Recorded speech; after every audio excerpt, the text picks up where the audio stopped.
ముస్లిం హదీస్లో ఈ విధంగా చెప్పబడింది, ఇన్నల్లాహ రఫీఖున్ యుహిబ్బుర్ రిఫ్ఖా. అల్లా మృదు స్వభావి, వ్యవహారాల్లో మృదుత్వాన్ని ఆయన ఇష్టపడతారు అని చెప్పడం జరిగింది. ఎవరైతే మృదుత్వాన్ని కలిగి ఉంటారో, అవి స్త్రీ అయినా పురుషులు అయినా, వారిని అల్లా ఇష్టపడతారు. మనం మాట్లాడే మాటలు ఎదుటివారి మనసును నొప్పించేవిగా ఉండకూడదు.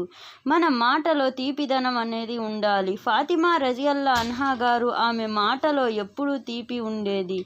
ఎంతో తీయగా మధురంగా మాట్లాడేవారు. మన ప్రవక్త గారు కూడా ఎంతో మృదుత్వాన్ని ప్రదర్శించేవారు. పిల్లలతో పెద్దవారితో మృదువుగా మాట్లాడేవారు.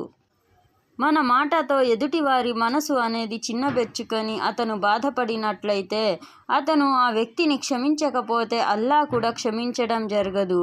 అల్లా తాలా ఏమంటున్నారంటే, మీరు తప్పులు చేస్తే నేను క్షమిస్తాను, కానీ మీ యొక్క మాటలకు బాధపడిన వ్యక్తి మిమ్మల్ని క్షమించనంత వరకు నేను కూడా మిమ్మల్ని క్షమించడం జరగదు అని చెప్పడం జరిగింది.